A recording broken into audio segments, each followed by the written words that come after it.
할렐루야. 하나님의 사랑과 은혜가 이 시간에도 풍성하기를 축복합니다.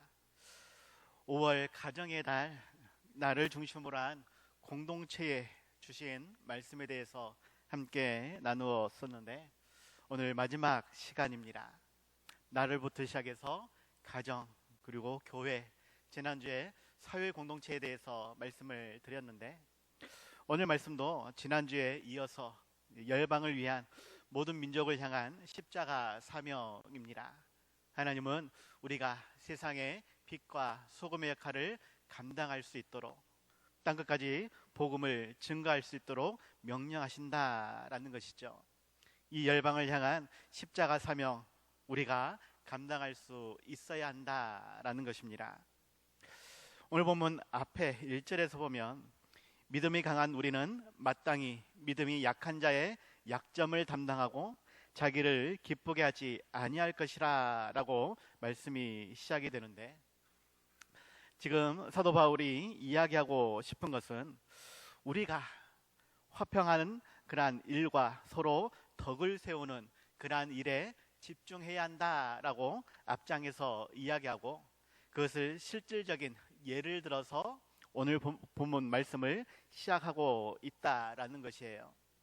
서로 화평의 일과 서로 덕을 세우는 일, 이걸 위해서 특별히 오늘 본문 앞에 1절에서 믿음이 강한 자가 약한 자의 단점을, 약점을 담당해야 한다라고 말씀하고 있는 것입니다. 이 담당하다라는 바스타조라는 단어가 들어 올리다, 참다, 지탱하다, 운반하다 이라는 뜻을 가지고 있는데, 다른 사람의 짐이나 약점을 대신 들어주거나 지탱해주는 그러한 것을 이야기하는 것입니다.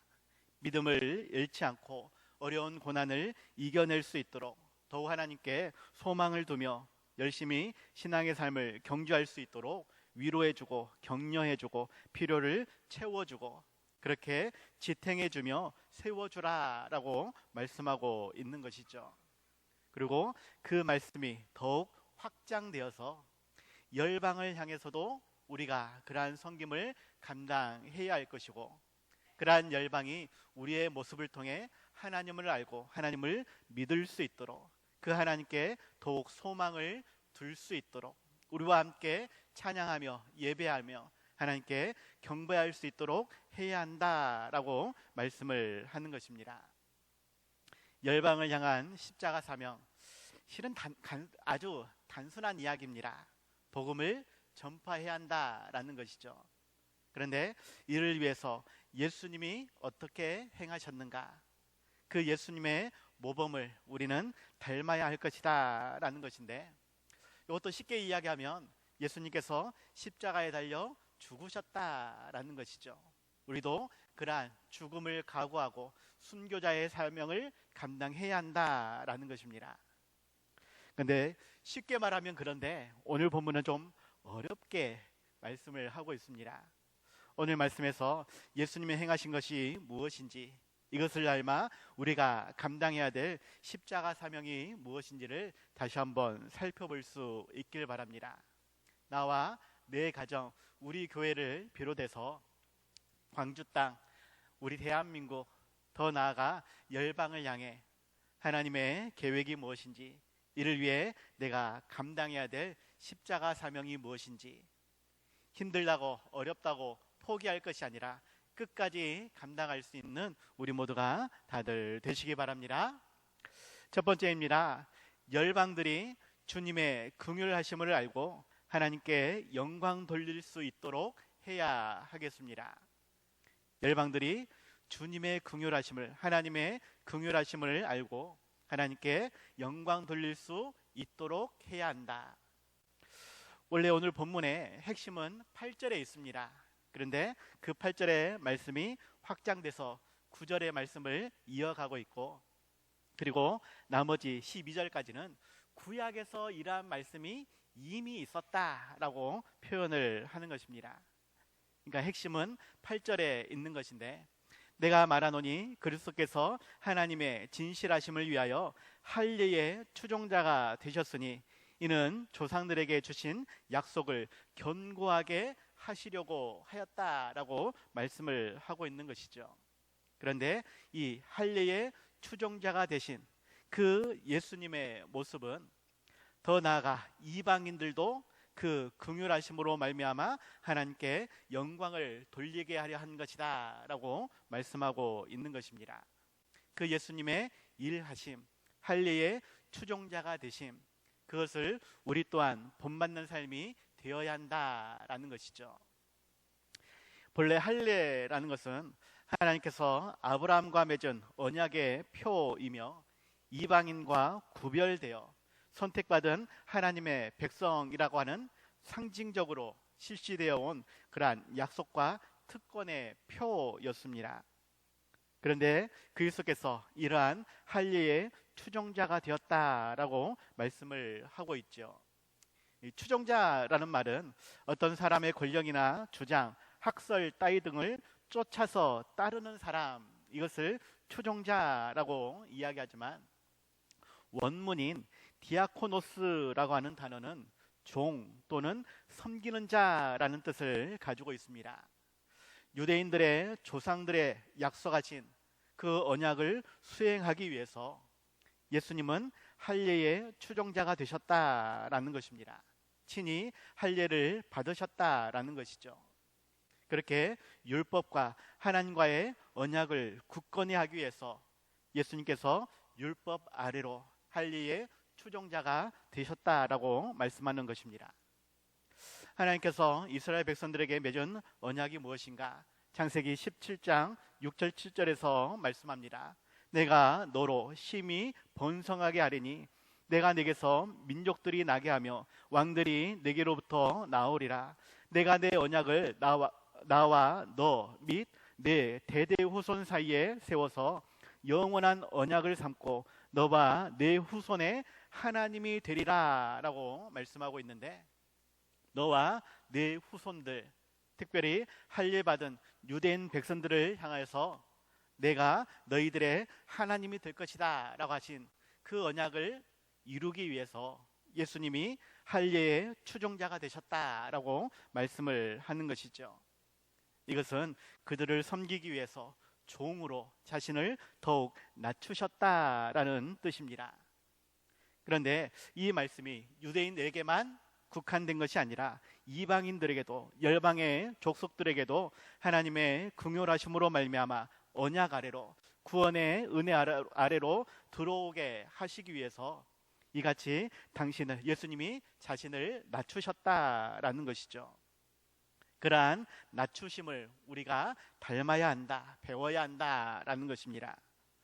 우리는 서로를 위해서도 더욱 내 자신을 낮추어야 하겠지만 이방인들, 열방을 향해서도 그 열방은 실은 이스라엘 백성들 입장에서는 그저 죄인들, 죽어서 지옥에 갈 만한 자들, 심지어 개만도 못한 자들.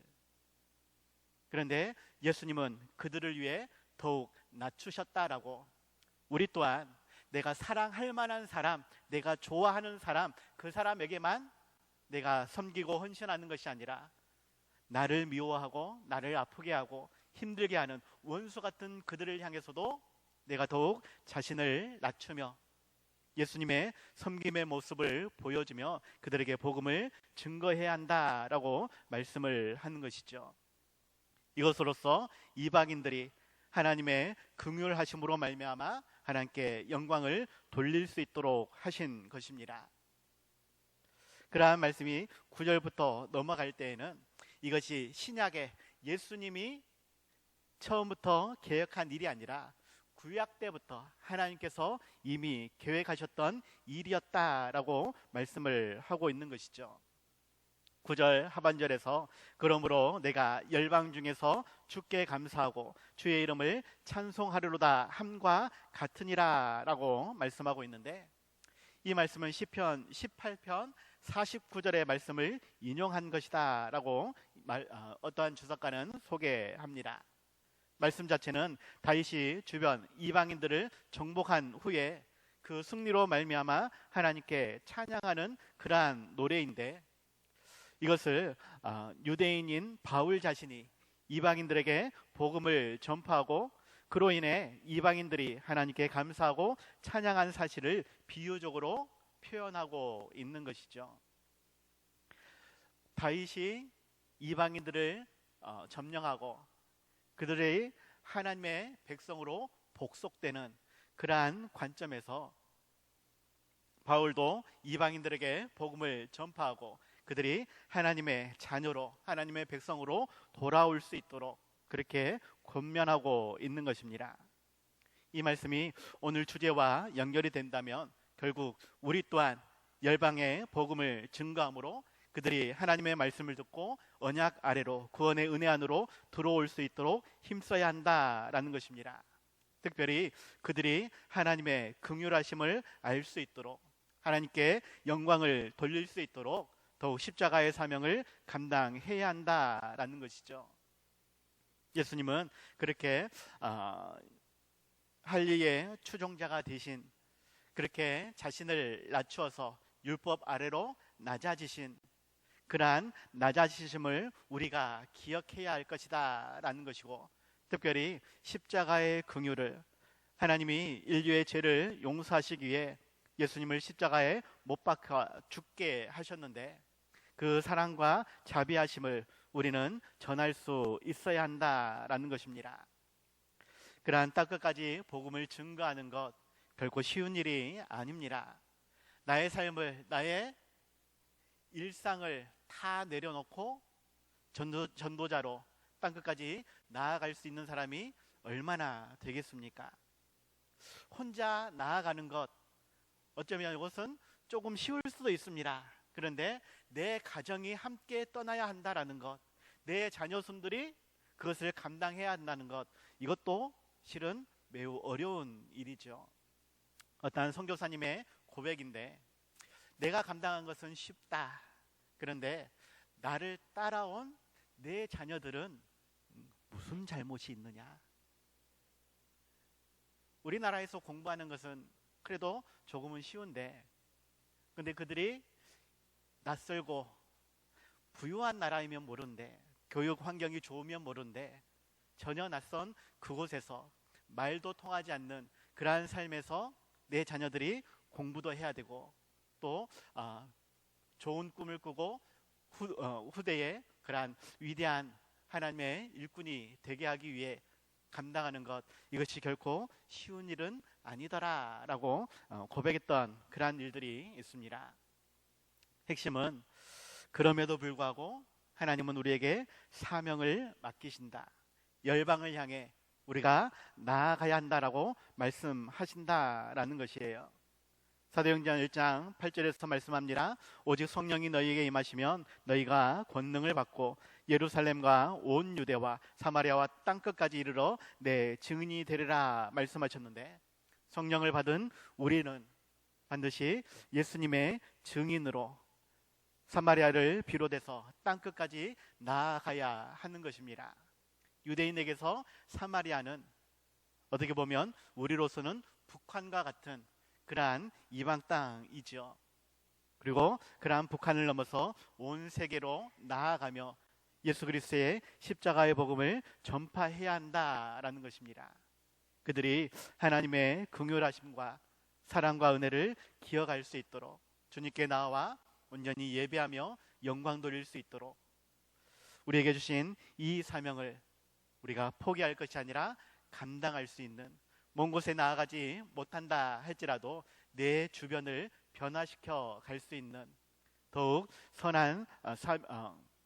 선한 영향력을 끼치며 빛과 소금의 역할을 감당할 수 있는 우리 모두가 다들 되시기 바랍니다. 두 번째로는 열방들이 우리와 함께 즐거워하며 주를 찬양하며 찬송할 수 있도록 해야 한다라는 것입니다. 오늘 보면 10절 11절에서 또 이르되 열방들아 주의 백성과 함께 즐거워하라 하였으며, 또 모든 열방들아 주를 찬양하며 모든 백성들아 그를 찬송하라 하였으며 라고 말씀하고 있습니다.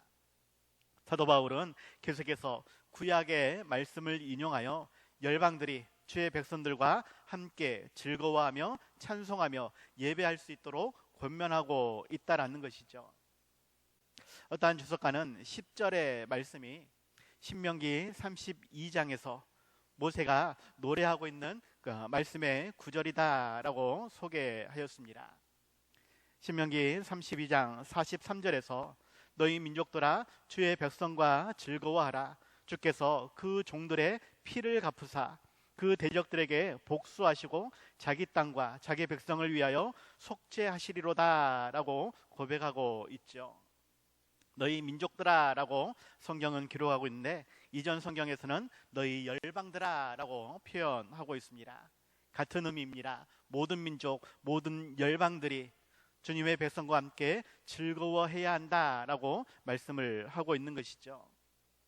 말씀 자체는 이스라엘 백성들이 애굽 땅이나 또 광야를 거치면서 마주했던 그러한 민족들, 대적들, 그러한 자들을 심판하시고 이스라엘을 속죄하게 하신 그 하나님을 찬양하며 즐거워해야 한다라고 말씀을 하는 것입니다. 그런데 그것이 이스라엘 백성들에게만 국한된 것이 아니라 모든 열방들이 그러한 하나님을 찬양하며 즐거워하는 것에 동조할 수 있어야 한다라고 말씀을 하는 것이죠. 그 의미 하나는 이스라엘의 대적자뿐만이 아니라 가난하고 힘겨운 연약하여서 그러한 악한 세력에 의해 상처받고 억눌림 당한 그러한 모든 자들이 하나님의 긍휼하심 안에 사랑과 은혜 안에서 상한 심령이 회복될 수 있도록 삶이 희망으로 변화될 수 있도록 하나님께서 반드시 나타내실 것이기 때문에 그러한 하나님을 바라보며 그 하나님께 감사하며 찬양할 수 있게 해야 한다라고 말씀하는 것입니다. 우리 하나님의 그러한 공의와 또 약한 자들을 구원하시는 은혜, 이것을 간증하며 자랑할 수 있어야 합니다.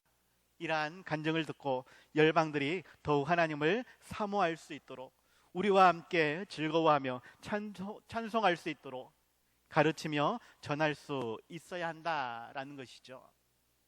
11절의 말씀도 시편 117편 말씀을 인용한 것이다 라고 어떠한 주석가는 말하는데, 시편 117편은 시편 중에서 성경 중에서 가장 짧은 구절의 본문입니다.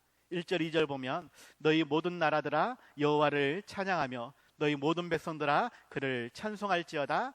우리에게 향하신 여호와의 인자하심이 크시고 여호와의 진실하심이 영원함이로다 라고 고백하고 있지요.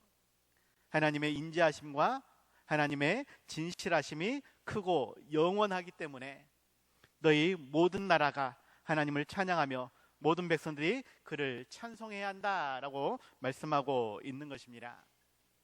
이 시편 117편은 누가 어떠한 상황에서 이 말씀을 기록했는지 그 배경을 소개하지 않고 있습니다. 그래서 이것이 어떠한 의미인지를 구체적으로 설명하기는 어려운데, 전통적으로 시편 113편부터 118편까지 6개의 시편을 묶어서 이집트 할렐이라고 표현을 합니다. 이집트 할렐, 이스라엘 백성들이 애굽에서 이집트에서 당했던 혹은 그곳에서 구원하신 은총을 기억하고 찬송해야 한다라고 표현을 하는 것이죠. 113편에서 118편까지 그 내용 속에 포함되어 있기 때문에 이 117편도 결국은 애굽이나 광야를 거치며 마주했던 민족들을 심판하고 구원하신 하나님의 인자하심과 진실하심, 그 크신 사랑과 은혜를 찬양하는 것이 아닌가, 10절의 말씀과 같은 내용이 아닌가, 이렇게 해석을 합니다. 그 하나님의 인자하심과 진실하심, 죄인을 위해 하나밖에 없는 아들까지 내어주신, 십자가에 달려 죽게 하신 그 하나님, 우리를 구원하시기 위해, 그렇게 자기의 사랑을 확증해 주시기 위해 하나님은 하나밖에 없는 아들을 그렇게 죽게 하셨습니다. 그 예수님의 죽으심에 대해 죽고 끝난 것이 아니라 그 죽으심 이후에 다시 부활하셨고 하늘로 올라가셨지만 마지막 날에 다시 오셔서 세상을 심판하실 그 예수님을 우리는 증거할 수 있어야 한다라는 것이죠. 이것이 하나님의 인자하심과 진실하심이라. 그 진실하심이 크고 영원하기 때문에 그 하나님의 사랑과 은혜를 깨닫고 함께 기뻐하며 함께 찬송하며 예배할 수 있어야 한다라고 말하는 것이죠. 어떠한 주석가는 이러한 시를 만민에게 보내는 선교적인 초대라고 하였습니다. 만민에게, 모든 백성들에게, 열방에게 보내는 선교적인 초대. 하나님의 인자하심과 진실하심을, 하나님의 긍휼하심을 그들에게 전하고 그들이 그 하나님의 사랑과 은혜 안으로 들어올 수 있도록 초대한다라는 것이죠. 우리가 그러한 초대자가 되어야 한다. 그 초대장을 전달하는 사람이 되어야 한다라는 것입니다. 우리 주위의 사람들, 대적들로 인해, 환경들로 인해 힘들어하고 지쳐있다라면 그들에게 더욱 하나님의 사랑과 은혜를 전달할 수 있어야 할 것입니다. 그 하나님의 인자하심이, 진실하심이 크고 놀랍다라는 것을 그들에게 가르쳐 줄 수 있어야 하는 것이죠. 더욱 우리의 말과 행동을 통해, 섬김과 나눔을 통해 예수님이 행하신 것처럼 내 자신을 더욱 낮춤으로 그들을 위로하고 격려하며 축복하며 기도해 줄 수 있어야 할 것입니다. 실상 내 삶의 무게도 너무나 힘들고 어려울 것인데 어떻게 다른 사람들을 이렇게 위로하며 축복하며 섬겨줄 수 있겠는가? 그것도 내 사랑하는 사람만이 아니라 내 관심 밖에 있는 사람들, 혹은 모든 열방의, 이방의 사람들에게까지 전할 수 있겠는가? 하지만 하나님은 전할 수 있어야 한다라고 말씀하십니다. 우리를 치유하시고 회복시킨 그 하나님의 인자하심과 진실함을 모든 사람들이 경험할 수 있도록 더욱 간증하며 자랑하며 땅끝까지 전파해야 한다라고 말씀하는 것이죠. 그러한 삶이 십자가 짐 같은 고난이 된다 할지라도 끝까지 감수할 수 있는 우리 모두가 다들 되시기 바랍니다. 결론적으로 우리는 열방을 다스리기 위해 일어나시는 그 예수님께, 하나님께 소망을 둘 수 있도록 증거할 수 있어야 합니다. 우리 예수님이 열방을 다스리기 위해 분명 일어나실 것인데 열방이 그 예수님을 바라보며 그들도 소망을 가질 수 있도록 우리가 증거해야 한다라는 것입니다. 오늘 본문 12절에서 또 이사야가 이르되 이새의 뿌리 곧 열방을 다스리기 위하여 일어나시는 이가 있으리니 열방이 그에게 소망을 두리라 하였느니라 라고 말씀하고 있습니다. 이 구절은 이사야 11장 10절 말씀의 인용인데 그날에 이새의 뿌리에서 한 싹이 나서 만민의 기치로 설 것이요 열방이 그에게로 돌아오리니 그가 거한 곳이 영화로우리로다 라고 말씀하고 있습니다. 만민의 기치로 예수님께서 설 것이다. 기치라는 말이 옛날 전쟁, 지금 전쟁 말고 옛날 전쟁에서는 군인들이 자기 군대의 표시로 전투 시에 깃발을 들고 다녔던 그러한 모습을 표현하는 것입니다. 상대방과 표현을 이렇게 다르다는 것을 표현하기 위해 우리가 어떠한 부대인 것을 보여주기 위해 또 열심히 싸우다 보면 어느 쪽이 우리 편인지 헷갈릴 수 있기 때문에 이러한 표식으로 깃발을 세운다라는 것입니다.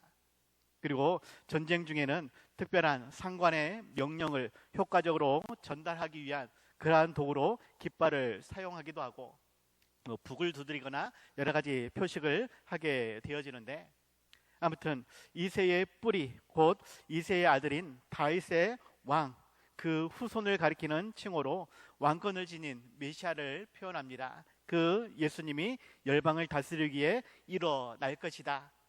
만민의 그러한 기치로 보여줄 것이다. 열방이 그 기치 아래 모여들게 될 것이다 라고 이사야 선지자가 말을 하는 것입니다. 오늘 말씀 주제와 연결을 한다라면 우리가 그러한 만민의 기치로 깃발로 설 수 있어야 된다. 사람들에게 보여줄 수 있어야 된다. 우리 중심으로 그들이 나올 수 있어야 한다라는 것이죠. 다만 육신의 내가 아니라 하나님을 믿는 하나님의 백성으로서 내가 되어져야 할 것이겠죠. 나의 모습을 통해 예수님을 보여줄 수 있는, 증거할 수 있는 삶이 되어져야 한다라는 것입니다. 지금은 우리나라가 대선 정국이라고 이야기하죠. 대통령이 누가 되느냐에 따라 국격이 올라가고 국민들의 삶이 높아지며 경제 성장이나 기술 발전, 문화적인 영향력 등 많은 것들이 달라질 수 있습니다. 대통령이 누가 되느냐에 따라서 바뀔 수 있다라는 것이죠. 마찬가지로 만왕의 왕 되시며 온 우주의 통치되시는 그 예수님이 일어설 때에 그 예수님으로 말미암아 온 세계가 새롭게 변화되어질 것이다 라고 말씀하는 것입니다. 그 예수님을, 메시아를 모든 열방들이 바라볼 수 있도록, 소망할 수 있도록 우리가 더욱 복음을 증거해야 한다라고 말씀하는 것입니다. 우리가 전할 예수님은 어떠한 분이신가? 그 예수님께 먼저는 우리가 소망을 둘 수 있어야 하겠지만 온 열방이 또한 그 예수님을 바라볼 수 있도록 땅끝까지 복음을 증거할 수 있어야 하겠습니다. 왕 되신 예수님, 인자와 사랑이, 긍휼하심이 크고 놀라우신 그 예수님, 우리는 먼저 온전히 믿을 수 있어야 되겠고 그 말씀에 순종할 수 있어야 됩니다. 그 말씀을 따라 땅끝까지 나아갈 수 있어야 되겠고 그 사랑과 은혜를 담대히 증거할 수 있어야 하겠습니다. 말로만이 아니라 우리의 몸과 우리의 행동, 우리의 삶을 통해 더욱 간증하며 자랑하는 삶이 될 수 있어야 한다라는 것이죠. 십자가 지금 같은 고난이라 할지라도 결코 멈춰서는 안 됩니다. 내 삶의 상황이 어렵다고, 내가 할 수 있는 것이 요거밖에 안 된다라고 나의 행동이나 혹은 나의 사회의 반경을 축소하는 것이 아니라 더욱 하나님의 명령을 받고 더욱 지경을 넓힐 수 있는, 땅끝까지 나아갈 수 있는 우리가 되며 더욱 예수 그리스도를 증거할 수 있길 바랍니다. 그들이 우리와 함께 즐거워하며 찬송할 수 있도록, 함께 예배할 수 있도록, 그 사랑 안에 함께 머물 수 있도록 더욱 기도하며 전도할 수 있는 우리 모두가 다들 되시기 바랍니다. 기도하겠습니다.